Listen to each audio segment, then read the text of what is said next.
yung ating tema po, no, the power of the cross and the empty tomb, no. So sabay-sabay po nating basahin ang ating title po ngayon sa umagang ito ay Living in Resurrection Power. No? At ang ating talata po ay mababasa natin sa Philippians chapter 3 verse 10 to 11, no. Sabay-sabay po nating basahin in 3, 2, 1 and go. I want to know Christ and experience the mighty power that raised him from the dead. I want to suffer with him, sharing in his death, so that one way or another, is the resurrection from the dead. So tayo po ay sandaling manalangin. Dakilang Diyos, aming Ama, Panginoon, kami po ay lumalapit sa iyo sa umagang ito ng puno ng kagalakan, Panginoon, at pagpupuri, Lord. Lord, ang mga hadlang sa aming mga pag-aaral nito sa umagang ito, Panginoon, alisin niyo po ito, Lord, lalo-lalo na yung aming mga kasalanan, Panginoon, ang mga bahid karumihan namin, Panginoon, na nagiging hindrance, Panginoon, upang dumaloy ang iyong salita sa aming buhay, Panginoon. Lord, linisin niyo po ito ng iyong banal na dugo, Panginoon. At Lord, sa umagang ito na ginagamit niyo po ang buhay ko, Panginoon, sa paghahayag ng iyong salita, itago niyo po ako, Panginoon, sa inyong likuran.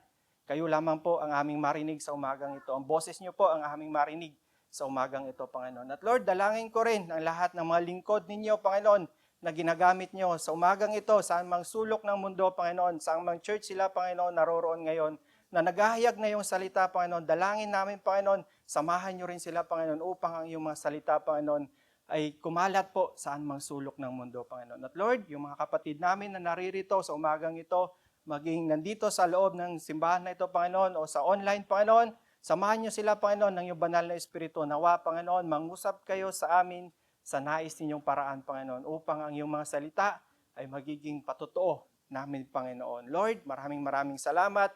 Ito po ang aming panalangin sa pangalan ni Jesus. Amen and amen.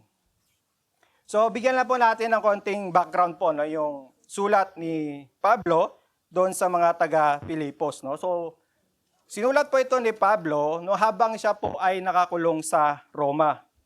So, alam naman po natin, no, kung ano yung sitwasyon o ano yung kalagayan ng isang tao kapag siya po ay nakakulong. Andun po yung kalungkutan, nandun po yung walang pag-asa, at syempre naranasan po nila yung sakit sa katawan, no? Kasi nung panahon na yon, yung mga bilanggo po ay medyo brutal, no? Yung pagkatrato ng mga Romano noon sa mga bilanggo, no? Hindi pa uso noon yung mga human rights, no? Hindi kagaya ngayon na may mga human rights na, no? So noon po, no, ganun yung sitwasyon ni Pablo.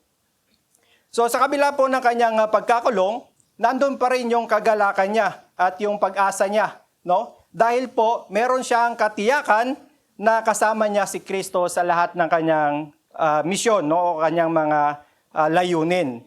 So, ang mensahe pong ito ay kasama po ito doon sa patotoo ni Pablo, no? So, ano po ba yung patotoo ni Pablo?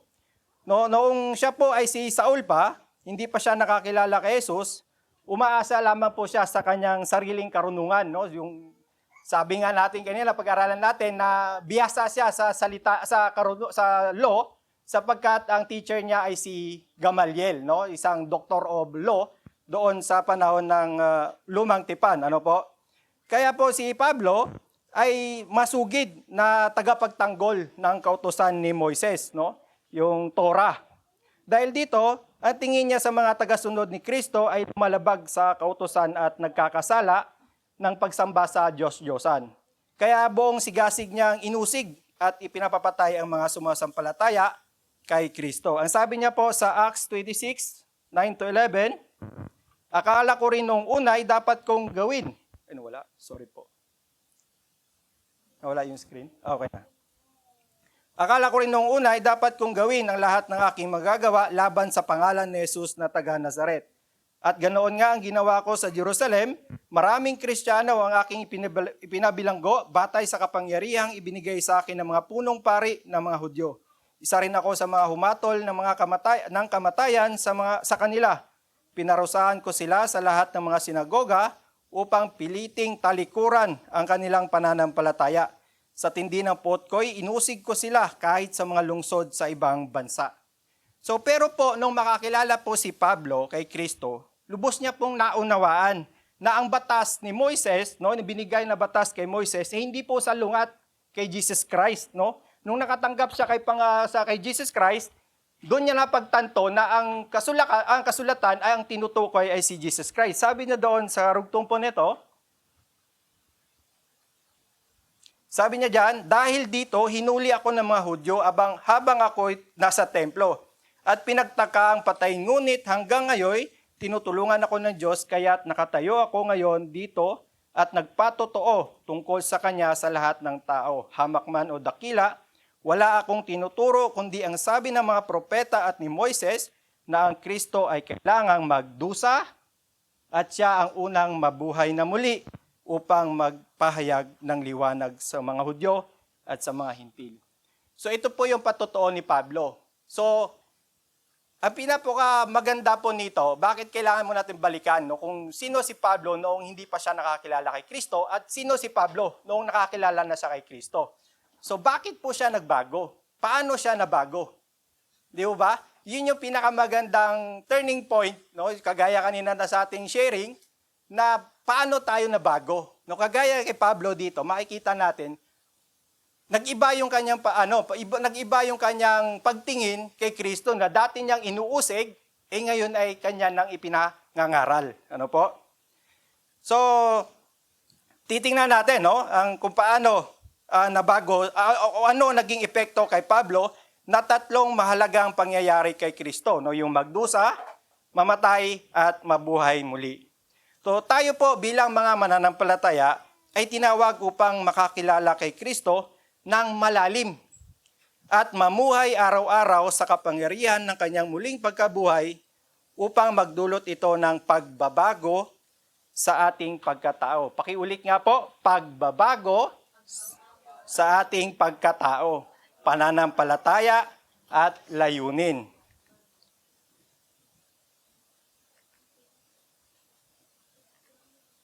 Tama ba? Sabi diyan, believers are called to know Christ deeply and live daily in the power of His resurrection, allowing the resurrection power to transform our character, faith, and purpose. No? So ito po yung pinaka-topic natin ngayon, transformation. So, nung nireview ko po lahat ng mga sermon na ibinigay sa akin, lahat transformation. Tinanong ko muna sa sarili ko, baka hindi pa ako na-transform, kaya puro transformation yung aking mga topic. So baka may kinakausap ako ng Panginoon na ako muna siguro kailangan i-transform. So ang tanong po dyan, how do we live each day in a deep relationship with Christ and in the power of His resurrection so that our character, faith, and purpose are continually transformed, no? Patuloy na magbabago.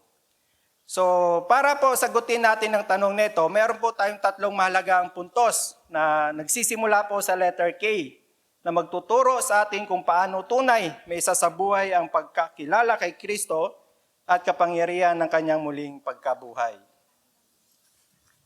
Una, knowing Christ personally.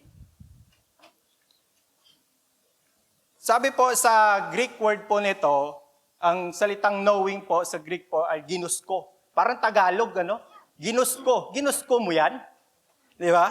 So sa madaling salita, ang ginusko po ay hindi lang intelektual na kaalaman tungkol sa mga katotohanan, kundi isang personal na karanasan ng isang bagay o isang tao.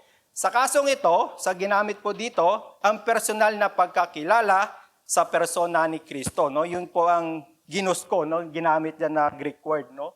Parang magandang gamitin to. Ginusko kita, Kristo. Knowing you, Christ. I want to know you, Christ. No? Meron po isang kwento ulit. Meron po isang mananampalataya na babae, ano po, dalaga. Sobrang active po siya sa church. No, lagi siya pumupunta sa church, sumisimba, lahat ng mga ministry, sinalihan niya. So, bukod po sa masipag na maglingkod, mabait pa ito at maganda. Tingin po tayo sa ating mga katabi. No? Mabait at maganda. Mabait at maganda, no? So, hindi po katakataka na mapapansin, no, yung dalaga. Isang araw, meron pong isang binata na nakapansin doon sa dalaga. Ang problema, hindi po mananampalataya yung binata. So dahil gusto ng binata na mapalapit doon sa dalaga, pumupunta na rin siya sa church. Punta siya sa church, at lahat ng ministry na sanilian ng babae, kasali din siya, sumama din siya doon sa ministry na kung saan yung babae para mapalapit lang siya doon sa babae. So habang tumatagal, lumalapit na siya doon sa babae, nagkaroon po siya ng pagkakataon na magtapat at naglakas loob na lumapit doon sa babae. Sabi ng lalaki, pwede ba kitang ligawan? Sabi niya doon sa babae. Ang sagot po naman ng babae, ngumiti lang. Sabi ng babae, papayag ako pero sa isang kondisyon. So medyo nagkaroon ng pag-asa, yung lalaki may isang kondisyon hindi agad nabigo, ano? Ang sabi ng babae, simple lang, sasagutin mo lang yung tanong ko. So excited yung lalaki, sige, ano yung itatanong mo? Sabi ng babae sa kanya, kilala mo ba sina Shadrach, Meshach at Abednego? Alam niyo po yung mukha ng lalaki, nalungkot, nanghina. Ay sabi ng lalaki, hindi ko akalain, marami pala kami nanliligaw sa iyo. So di ba po, minsan po, ginagamit ng Panginoon yung mga bagay na personal nating interest para lumapit tayo sa simbahan. Sa tingin niyo po, yung lalaking yon, nung malaman niya na yung tinanong ng babae tungkol sa Biblia, hindi po ba kaya siya magbabasa ng Bible? Di ba? Unti-unti siya, sino ba yon? Aalamin ko nga yon, babasa nga ako ng Bible. Nung lalawang lumalapit tayo sa Panginoon. Meron nga akong patotoo na narinig noon, ay sabi niya, kaya lang pumupunta siya sa church, dahil after na service, may libreng pagkain, may lunch, masaya ang fellowship. Pero alam niyo po, ngayon, kaklase namin siya ni Sister Mika sa Bible Seminary. So, doon din siya nabago. Umpisa, hindi yun yung layunin niya pumunta sa church. Pero unti-unti po siyang binabago ng Diyos dahil nandun siya sa loob ng church. Ganun po kahiwaga ang ating Panginoon, no? Minsan po, mga kapatid, ano po ba yung mga personal nating layunin? Bakit tayo pumupunta sa church? Dahil ba may naka-assign sa atin na gawain ngayon? Dahil ba tayo yung toka o tobang sa pagkain? O dahil ba nakasanayan lang natin every Sunday pumupunta tayo sa church? Automatic yun. Nakasanayan lang natin. O kaya ba hinahanap tayo ni pastor kapag wala tayo? O dahil ba masaya yung fellowship after na service? So mga kapatid, kung ito lang po ang dahilan natin, hindi po ito makatarungan. Hindi rin po ito karapat-dapat. At hindi po tayo tinawag ng Diyos para lamang sa Sunday routine, sa ating obligasyon o sa ating pakikisama. Tinawag niya tayo para sa personal na relasyon. Tama? Pero minsan po, dahil mahiwaga nga ang ating Diyos, ginagamit ito ng Diyos para tayo mapapalapit sa Kanya. Ay mga personal nating layunin, mga personal nating gusto, ay ginagamit ng Diyos para tayo lumapit sa Kanya. Pero ganito po ang tanong. Pero kung matagal na po tayo nasa loob ng church at wala pong nababago sa atin, siguro po ang magandang itanong natin sa ating sarili, gaano ba katigas ang puso ko na hindi kayang baguhin ng Diyos? Amen? Sabi po dyan, magkaroon po tayo ng personal desire for Christ. Paul's greatest desire was not status or achievement, but to know Christ. Mga kapatid, sa sobrang busy po ng mundong ito, napakarami pong tao ang nagkukumahog para po sa karangalan, para po sa achievement, para sa katanyagan, at kadalasan para sa kayamanan. Hindi ko sinasabi na masama ito. Hindi ko rin sinasabi na huwag tayong magsikap o magtrabaho. Ang punto lang po ay ganito. Bago natin habulin ang lahat ng bagay na ito, unahin muna natin kilalanin si Kristo. Dahil kapag tunay natin siyang nakilala, mas nauunawaan natin ang halaga ng karangalan. Tama? Mas na-appreciate natin ang tagumpay at mas tama nating magagamit ang anumang kayamanang ipinagkaloob niya sa atin. Tama? Di ba po, napakasarap ma-appreciate at matanggap natin ang kapag alam natin na ito'y mula sa Diyos. Kapag na-recognize natin ang kanyang kabutihan, mas nagiging malalim po ang pasasalamat natin. Tama? Bakit natin ito magagawa? Dahil kilala natin ang ating Jesus. Minsan po, ang mga tao, dahil hindi po natin kilala ang ating Panginoong Jesucristo, kung kani-kanino o sino-sino na lang pinasasalamatan. Minsan sasabihin ng tao, salamat na lang at maswerte ako. Nagkaroon ako ng kayamanan. Diba? Sa swerte pa nagpasalamat. Minsan ng tao, nung panahon ng bagyo, naalala ko, salamat na lang doon sa bundok ng Sierra Madre. Dahil pinotektahan tayo sa bagyo, pero hindi na napasalamatan yung gumawa ng bundok para maprotektahan tayo. So dahil hindi natin kilala kung sino ang nagbigay. No, minsan ng tao po, marunong tumingin ng blessings, pero hindi alam saan ito galing. Amen? Kaya dito magsinasabi, we have to have a personal desire for Christ. Para alam natin na lahat ng mga tinanggap natin, mula ito sa Kanya. Amen? Kapag naman po, di ba, nakilala natin si Kristo, sapat na po ba nakilala natin siya sa pangalan lamang? O alam lang natin pag si Jesus Christ, December 25, yung birthday niya. Sapat na po ba sa atin? Kontento na po ba tayo doon? So hindi po dapat, no? Sabi, magkaroon tayo ng progressive discovery of Christ. A personal relationship with Jesus is the foundation of a Christian life. Kapag po sinabing progressive, ano po ba ibig sabihin nito?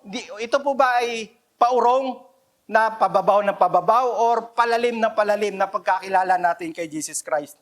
Di ba dapat pag sinabing progressive, papunta sa maganda, di ba? Papunta sa malalim. Paano natin mapapalalim ang ating pagkakilala kay Kristo kung sapat na sa atin ang Sunday service? Na pagkatapos naman ng Sunday service, hindi na natin maalala kung ano ang mensahe. Tama? Amen? Lalalim po kaya tayo. May progress kaya ang pagkakilala natin kay Kristo. Kapag lumalalim po ang pagkakilala natin kay Kristo, unti-unti niyang inihahayag sa atin kung sino siya. Sa kanyang pagka-Diyos, ang kanyang pag-ibig, ang kanyang layunin para sa ating buhay. At bakit niya ito ginagawa? Dahil nais ng Diyos na mas lumalim ang ating personal na relasyon sa Kanya. Hindi instant relationship, kundi growing relationship. Dahil nais ng Diyos, araw-araw may matuklasan tayo tungkol sa Kanyang kabutihan, sapagkat hindi nauubos ang Kanyang biyaya, laging may bago. Kaya nga, di ba, mysterious God, hindi natin kayang ipaliwanag kung sino ang Diyos. Kasi, misteryoso siya. Kasi kapag nawala yung pagiging mysterious God niya, marireveal na siya ng totally, wala na, hindi na siya magiging Diyos, no? So dahil na Diyos na masanay tayong umasa sa Kanya, hindi sa sarili natin, no? Unti-unti po tayong magtitiwala sa Diyos. So yun po, no, magkaroon po tayo ng progressive, mas malalim na pagkakilala natin sa Kanya. Alam niyo po, no, nung ginagawa ko po ito, una po akong tinamaan ng salita ng Diyos. So gano'n naman po talaga, no? Kapag gumagawa po ng mga sermon, una po nangungusap sa atin ng Panginoon. Alam niyo po kung ano sinabi ng Diyos sa akin? Ang nais ng Diyos, huwag akong maging tamad sa pagdiskubre, sa pagpapalalim ng aking pagkakakilala sa Kanya. Siguro, maaari din natin itong sabihin sa ating sarili, huwag akong maging tamad sa pagdiskubre at pagpapalalim ng aking pagkakilala sa Kanya. Tama? Baka ang dahilan lang minsan kung bakit hindi natin nakilala ang Diyos, hindi dahil sa ibang bagay o ibang priority natin o iba ang ating layunin, kundi baka sadyang tamad lang talaga tayo tuklasin kung sino siya, sapat na sa atin, nakilala lang natin siya sa pangalan. Amen? Ang sabi sa Hebrews 6:12, kaya't huwag kayong maging tamad. Tularan ninyo ang mga taong dahil sa kanilang pagtitiis at pananalig sa Diyos ay tumanggap ng mga pinangako niya. So ang pagtitiis po at pananalig sa Diyos ay resulta ng malalim na pagkakilala sa Diyos. Bakit ka magtitiis? Bakit ka magtitiwala sa Diyos kung hindi mo kilala? Tama? Parang pag may taong lumalapit sa iyo mangungutang ng pera. Kapag kilala mo, pari pa utangin mo. Pag hindi mo kilala at kung kilala mo man, alam mo na hindi nagbabayad ng utang, hindi mo pag-utangin, hindi mo pagkakatiwalaan. So yun po ang nais ng Diyos sa atin. Magkaroon tayo ng tiwala sa Kanya, lubos-lubosin natin ating pagtitiwala sa Kanya. Yun po ang nais ng Diyos sa atin. Huwag tayong maging tamad kasi pag tamad tayo, hindi natin matatanggap ang pinangako niya. Amen? At ito po ang gawin natin sa letter C. practical devotion to Christ. True life begins when we know Him intimately. Kapag sinabi pong devoted, di ba, dapat may binibigay tayong oras o nilalaan natin yung oras natin sa Kanya. For example po, gigising tayo ng madaling araw, kung yun ang inilaan nating oras para sa Diyos. Kapag sinabi natin 5 a.m., wala pong magbabago doon. Kahit pagod tayo, kahit puyat tayo, masarap pang matulog, gigising tayo ng alas 5 ng umaga para sa ating prayer time, devotion time, or quiet time natin sa Diyos. Kasi yun yung binigay nating oras sa Kanya. Devoted tayo doon. No? Kahit antok pa tayo, no? Ibibigay natin yon sa Kanya. Alam niyo po, no? Ang katotohanan po talaga napakasakit. No? Minsan, kapag nagbabasa ka, talagang ikaw ang unang sasaktan, ikaw ang unang sasampalin ng salita ng Diyos. Kasi ako mismo, tamad din ako, no? Tamad din ako. May panahon na kinakain ako ng sistema ng mundong ito. Madalas pagising mo, alas 5 ng umaga, sarap pa matulog, no? Pero ang sabi sa atin ng Diyos, we have to have practical devotion, no? Yung talagang ibibigay, ilalaan natin ng oras sa Kanya. Ano po nga una? Knowing Christ, personally. At pangalawa,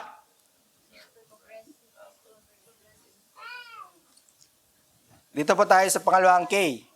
Knowing the power of His resurrection. So kung kanina po, no, kilalanin natin ng personal si Kristo.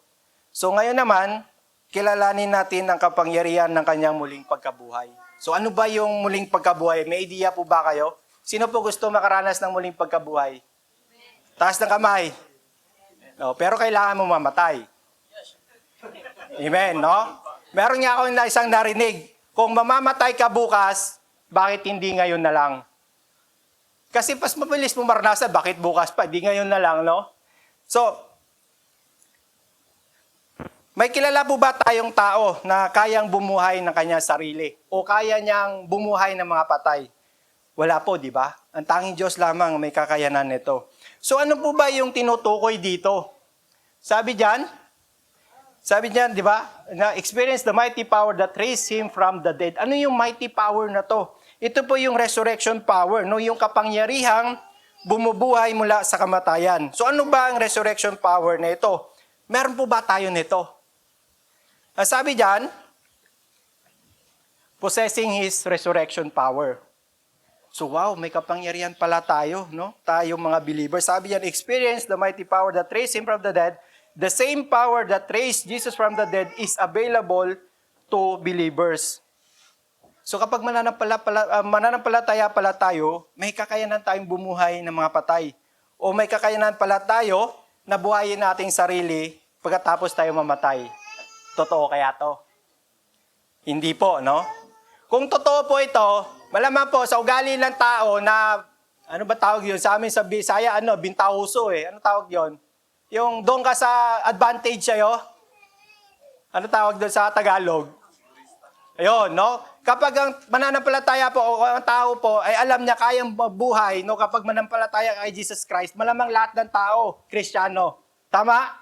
Sa pagiging advantageous ng mga tao, lahat ng ayaw mamatay, nanampalataya na kay Yesu Kristo. Pero ano po ba yung tinutukoy dito sa ating resurrection power na sinasabi dito? Sabi po, yung Greek word po nito is dunamis, from the word dunamai, no? Na ibig sabihin po nito ay magkaroon ng kakayanan o may kapangyarihan. So ano ba ang kapangyarihan na ito? Ano yung mighty power nito? Saan natin gagamitin ito kung hindi naman natin magagamit para bumuhay ng mga patay o hindi naman natin magamit para buhayin ang ating sarili? No, ang kapangyarihan ito, ibinigay sa atin ng Diyos para saan? Para gamitin natin ng mamuhay ng banal. Amen? Halimbawa po, no, yung power na sinasabi natin dito, may ginamit si Jesus Christ na sasakyan papunta sa langit. So the same din yun na sasakyan na ibinigay niya sa atin para makarating tayo sa langit. Hindi po yun na sinabi niya na magandang kotse yung ginamit ni Jesus Christ, yung sa atin tricycle lang.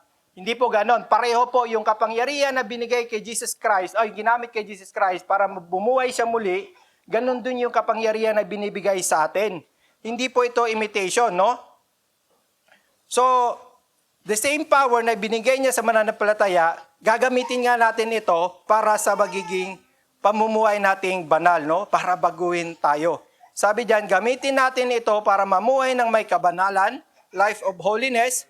Ang kapangyarihang iyon ang nagbigay sa atin upang baguhin tayo. Yun yung power na yun. Hindi yung para gamitin natin para bumuhay ng mga patay, kundi gamitin yon para baguhin yung ating puso. Yun yung kapangyarihan yun. Isipin nyo yung kapangyarihan yun. Almighty power yun. Napakalakas na kapangyarihan yun. Kaya niyang bumuhay kay Jesus Christ. Ibig sabihin, yung power na nasa atin, malakas ito. No? Yun yung gagamitin natin para tayo mamumuhay ng banal. No, mula doon sa buhay natin na makasalanan, papunta sa buhay na banal. Sabi diyan sa 1 Thessalonians chapter 4 verse 3, kalooban ng Diyos na kayo'y maging banal at lumayo sa lahat ng uri ng kahalayan. At sabi pa niya sa Hebrews 12:14, sikapin ninyong makasundo ang lahat at magpakabanal sapagkat hindi nyo makikita ang Panginoon kung hindi kayo mamumuhay ng ganito. So yun po yung almighty power, yung mighty power na yon na binigay sa atin, gagamitin natin yon para mamuhay tayo ng banal. Hindi po yun gamitin para sa buhayin natin ng ating sarili, no? So ang resurrection power na ito ay nagdudulot po ito, may bunga po ito, no? Nagbubunga po ito, no? The power of resurrection. At ang bunga po nito is the peaceful righteousness. No? Peaceful fruit of righteousness. Sabi diyan sa Hebrews 12 verse 11, habang tayo'y tinutuwid, hindi tayo natutuwa, kundi naghihinagpis. Ngunit, pagkatapos nyon, mararanasan natin ang kapayapaang bunga ng pagsasanay sa matuwid na pamumuhay. So ano pa ang ibang bunga nito, no? Maliban sa kapayapaan? Sabi niya, di ba, nagbibigay ng kapayapaan.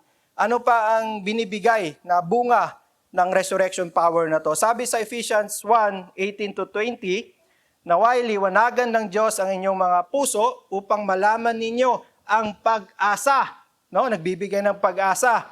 Na para doon ay tinawag niya kayo kung gaano kasagana ang pagpapalang nilaan niya, gaano kasagana, no? Pag-asa, tapos masaganang pagpapala, inilaan niya. So, saan yun? Inilaan niya para sa kanyang mga banal. At kung ano ang di masukat niyang kapangyarihan na kumikilos sa atin. No? Yung mighty power na kumikilos sa atin, na nananalig sa kanya ang dakilang kapangyarihan ding yon ang muling bumuhay kay Kristo. No? Ang binibigay po ng resurrection power nito ay yung pag-asa, yung kasaganaang pagpapala, at yung kapangyarihan na kumikilos sa atin. Yun yung bunga ng ating resurrection power na meron tayo.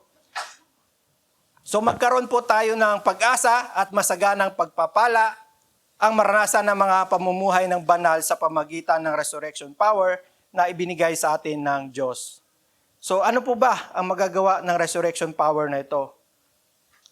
Paano natin may sasabuhay ang resurrection power ng Diyos upang tayo ay mabago? Letter B, pressing on His transforming power. Sabi diyan, ang resurrection po or anastasis, ang ibig sabihin po nito ay itatayong muli, no? O ibabangong muli, no? Yun sa ibig sabihin po nito sa bagong tipan. Ang muling pagkabuhay po ni Jesus ay hindi lamang po nagpapakita ng kapangyarihang pisikal sa mundong ito, kundi pati sa espiritual na mundo. Lahat po ng mananampalataya ay nakaranas na ng resurrection power. Tama? Amen? Sino po naka-experience ng resurrection power? Kailan po natin ito naranasan? Sino po nakapansin na naranasan na natin yung resurrection power? Diba? Sabi diyan, noong tayo ay patay sa kasalanan at tayo ay muling binuhay kasama ni Kristo sa Espiritu. Sabi niya sa Ephesians chapter 2, 5-6, tayo'y binuhay niyang kasama ni Kristo nung tayo'y mga patay pa dahil sa ating pagsuway. Naligtas nga kayo dahil sa kanyang kagandaang loob. Dahil sa ating pakikipag-isa kay Kristo Jesus, tayo'y muling binuhay na kasama niya upang mamuno kasama niya sa kalangitan. No? So meron na po tayong resurrection power. Baka hindi lang po natin nagagamit. Saan nga ulit natin gagamitin ang ating resurrection power? mamuhay ng banal. Amen? Baka meron na nga tayong resurrection power, baka hindi lang natin pa nagagamit or hindi natin na ma-maximize. Ano po ba ang sabi ni Pablo? Bakit nais niyang maranasan ng resurrection power? Nais ni Pablo na ang kapangyarihan ng muling pagkabuhay ang patuloy na kumilos sa kanyang buhay upang magdulot ng espiritual na pagbabago, nagbibigay ng tagumpay laban sa kasalanan at muling nagbibigay ng pag-asa. Amen? So, hindi mo po ba nais isabuhay ang resurrection power? Yun po ang tanong. Isasabuhay po ba natin yung resurrection power na meron na tayo? Gagamitin po ba natin ito sa ating pamumuhay araw-araw? Sabi sa letter C, persevering by His strength daily. Sabi diyan, we live not in defeat, but in the strength of Christ. Sa mata po ng tao, ang kamatayan ni Kristo sa krus ay isang pagkatalo. Pero ang katotohanan po, ito po ay katagumpayan ni Kristo laban sa kasalanan. Ang sabi diyan, we live not in defeat. Pero ang katotohanan po, madalas tayo ay talo. Amen? Madalas po, araw-araw ay tayo ay talo. Pero ang sinabi diyan, we live not in defeat. Saan po ba natin naranasan ng pagkatalo? Kapag nanaig po yung kasalanan laban sa atin. Kapag mas pinili po natin yung tukso kaysa sa pagsunod kay Kristo. At pag nagpadala po tayo sa ating emotion, di ba? Natatalo tayo. Paano ba natin mapapanalo? Mananalo lang po tayo kapag itataas natin to sa Diyos. Hindi po natin kaya. No? We are finite. No? God is infinite. Sapagkat sinabi ng Diyos, no, ang lahat ng laban ay laban niya. Kung nahihirapan po tayo na manalo, dahil lagi po tayong talo doon sa mga gawa ng kaaway, ang sabi ng Diyos, mag-relax ka lang. Ipagtatanggol. Sabi diyan sa Exodus 14:14, ipagtatanggol kayo ni Yahweh, pumanatag lamang kayo. Amen? Ang ibig sabihin ng pumanatag is nandun tayo sa piling ni Kristo, nandun tayo sa panig ni Kristo. Kung hindi natin kaya, ilapit natin sa Panginoon. Lahat naman ng laban natin talagang mahirap, hindi natin kaya ng sarili lang natin kung hindi natin ilalapit sa Panginoon, no? Pag nilapit natin sa Panginoon, pumanatag na tayo. Huwag na tayo magbahala na kakayanin ko ba, malalampasan ko ba to? Hindi. Sabi ng Panginoon, ipagtatanggol kayo ni Yahweh, pumanatag lamang kayo. Amen? Palakpakan naman natin ang ating Panginoon. At panghuli pong puntos, yung una nga ulit, knowing Christ personally, knowing His resurrection power, at pangatlo, knowing His pain with hope. Sabi niya sa verse 10c to 11, I want to suffer with Him, sharing in His death, so that one way or another, I will experience the resurrection from the dead. Sino po ang nakaranas ng sumakit ang ngipin? Para lahat naman yata tayo, no? Dumanas ng sakit ng ngipin. Ano po yung pakiramdam? Di ba nakakainis? Hindi ka makakain, hindi ka makausap ng matino, malaging mainit ang ulo. Minsan, ayoko mag-church, sakit ang ngipin ko eh.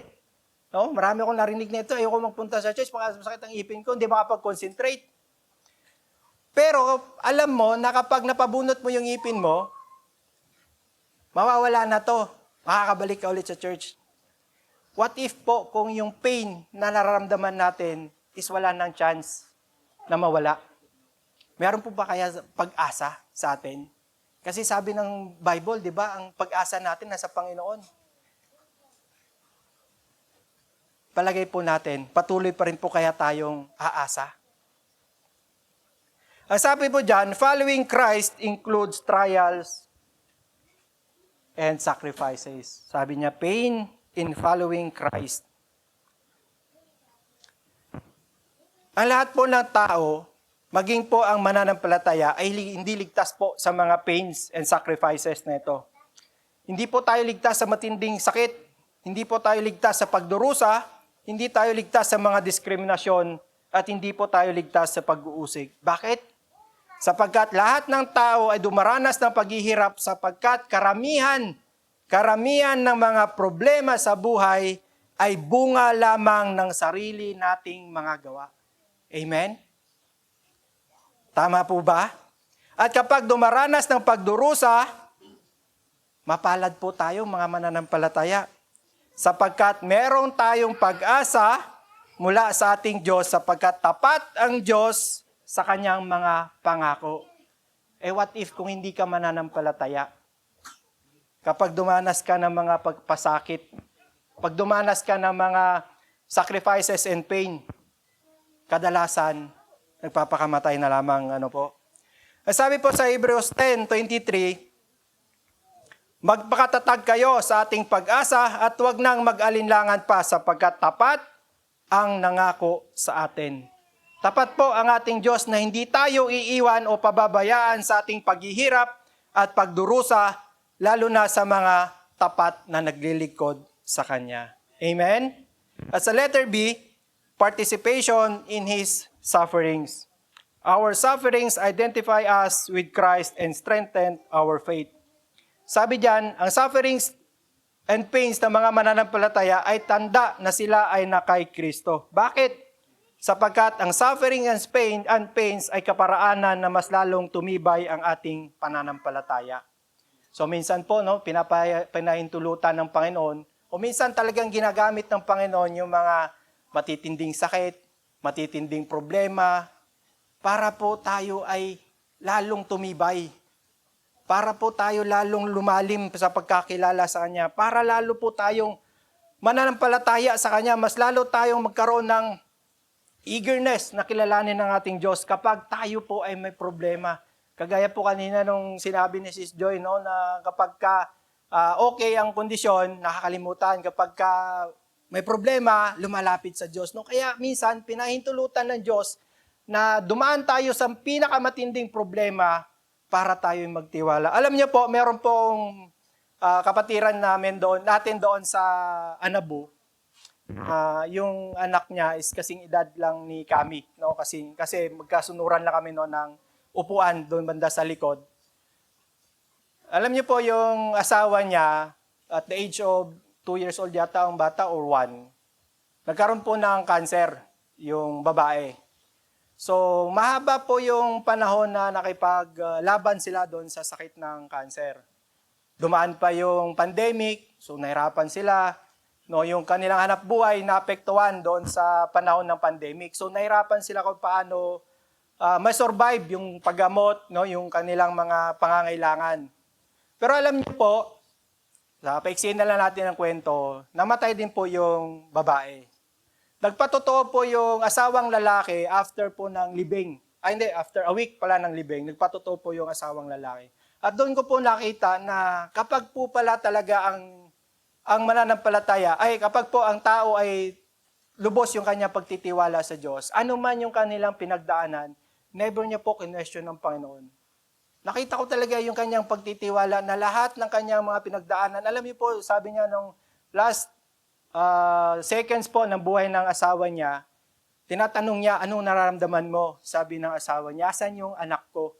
Yun lang daw ang sinabi. So alam na ng lalaki na that time, kukunin na siya ng Panginoon. Alam niyo po, pinagdadasal niya yung asawa niya habang mapayapang kinuha siya ng Panginoon. At alam niyo ba, nagpasalamat pa siya. Ang sabi niya, nagpasalamat siya, una, dahil kapiling na ng Diyos yung kanyang asawa na, tapos na yung pagdurusa. At pangalawa, yung pinapasalamat niya is, binigyan siya ng pagkakataon na makasama niya yung asawa niya.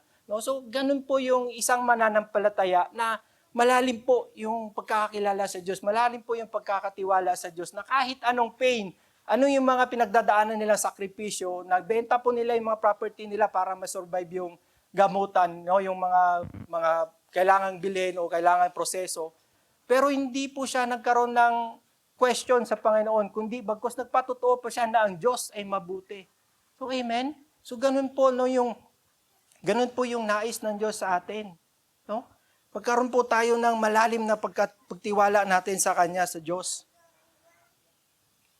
Sapagkat po, kapag ating mga pagdurusa ay ang ating pong mga pagdurusa at mga pasakit ay nagpapakilala na tayo ay kay Kristo at nagpapatibay ng ating pananampalataya sapagkat may pangako ang Diyos sa likod ng mga pagdurusa. Ang sabi po sa letter C, at dito po tayo magtatapos, promise of future glory. Sabi niya, the promise of resurrection gives us hope beyond present struggles. Sabi diyan, ang lahat ng pain and sufferings ay may katapusan. Tama?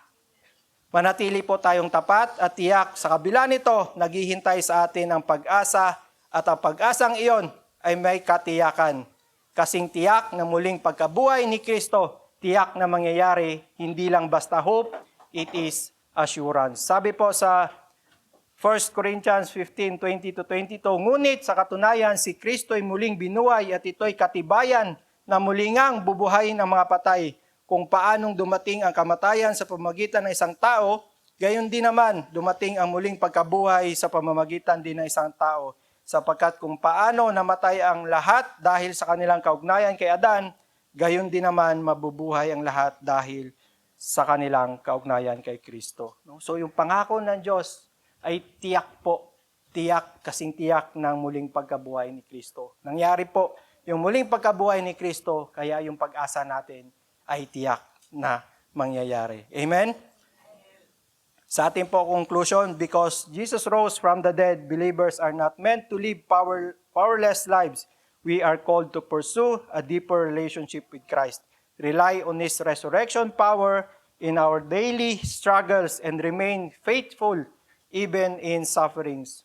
When we live in His power, our lives becomes a testimony of transformation from death to life. When we truly know Christ, His resurrection power transform how we live, endure sufferings, and walk daily in new life. Good morning po sa ating lahat. Sa Diyos po ang papuri. Amen.